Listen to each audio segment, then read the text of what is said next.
One rental at a time, community. It is Matt, the mortgage guy. I've got a couple things I want to share with you this week, even though Mike is gone and on vacation.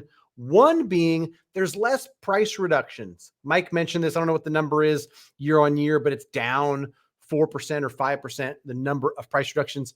I think I know why, or at least I've got a reason that might give you a tell into why those numbers are down. Rates are also down. I want to talk a little bit about that. And I also want to talk about what the spring market will bring. So if you haven't already, subscribe to the Matt the Mortgage Guy YouTube channel. Connect me and my team at greatmortgagebroker.com. So Mike talked about this, and I had something that came to mind as I was listening to the daily financial news about there being less price reductions in 2023. Mike mentioned it. I agree. It might have something to do with the velocity of rate change, right? In 2022, rates went really high, really fast, and it was a big shock to the market. People pressed pause. They were on hold on the buy side. Sellers had to reduce prices more so maybe than today, because 2023, while we have higher rates, if you look back 6 months or 9 months, they're only this much higher than they were 6 or 9 months ago. Whereas 2022, they went from 3 to 7, right? Saw a lot of, the speed in which they increased caused buyers to pause. But here's another thing to consider that I think about, being somebody with boots on the ground, working with buyers every single day. What the resale market has started to figure out is that in a market where there's less buyer demand and buyers' number one pain point is affordability, you know what you do? You solve affordability with seller concessions. Seller concessions can pay for their closing costs. It can buy the rate down permanently. It can buy it down temporarily with a temporary buy down. And what probably doesn't go into that stat on price reductions is the cases that I see every single day. Okay, Mr. and Mrs. Seller, you listed at $725, competitive, good price. And I can pay you $725. I just need $17,000 in seller credits to make my loan work. Now, that's a $708 net to the seller. And in all actuality, that's a price reduction. But if it's listed at $725 and sells at $725, it probably doesn't show up in that stat. So I bet you there's a lot of that stuff going on. And I say that the resale market learned from builders because that's exactly what builders do. Builders are really intentional about it. Think about if you're a builder and you own 50 homes and the market's softer than it was when you started building them, or softer than it was when you brought out phase one. If you've got a home for $700,000, you can bet your bottom dollar the builder is going to do everything in their power to not reduce the price of that home. If they reduce the price by $20,000, they're going to reduce the comp to the other 49 homes by $20,000. It's cost them $1 million when you times 20,000 times 50. So instead of that, they go, hey, Mr. and Mrs. Buyer, how would you like a 5.99 interest rate or a 4.99 interest rate? We're going to use this 20,000 in credit and buy your rate down. You're still going to pay 700 grand. We're not going to reduce it to 680. So that happens with new builds, and most people in the ORAC community understand that.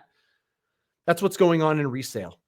Is buyers are putting in offers at or near the list price, because sellers, quite honestly, if I'm going to give sellers and agents credit in this market, they're, most of them, intentional and smart about pricing. They understand how important it is to get pricing right the first time around.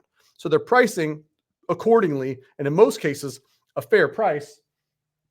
But even so, buyers want a little bit more, and they ask for 10,000, 15,000, 17,000 in credit, temporary buy down, closing costs, whatever it's going to be used for. That helps with affordability. So that is my hunch.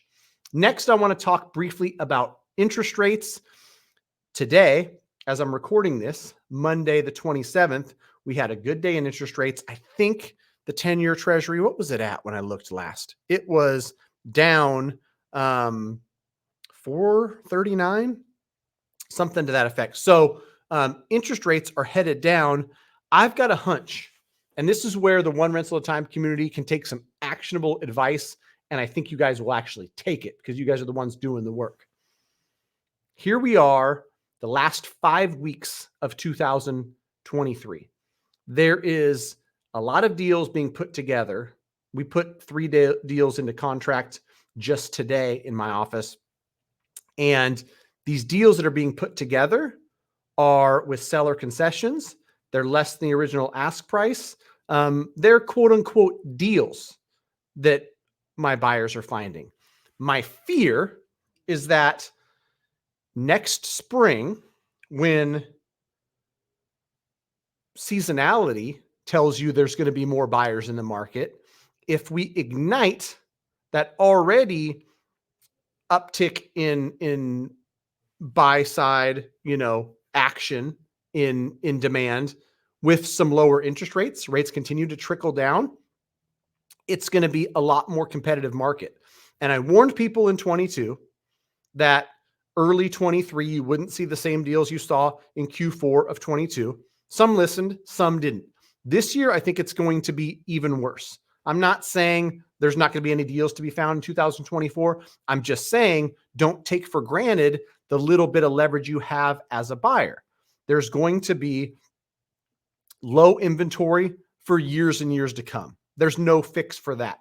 The thing that will change and fluctuate is buyer demand. When rates come down, buyer demand goes up. With seasonality, buyer demand goes up and down.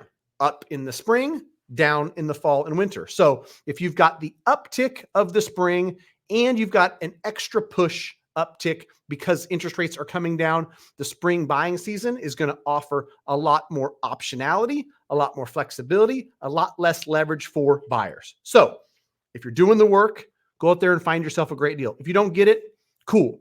But don't take these last 5 weeks of the year off. There's going to be deals to be had that I promise you won't be available in March and April.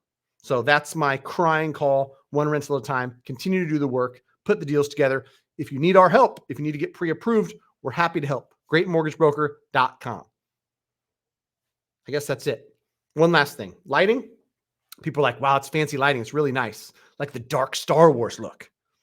It's because it's getting darker earlier. So if I record this thing at 5:37, it's dark outside. I got no light coming into my office. Tis what it is. Have a great morning, evening, afternoon. Till next time.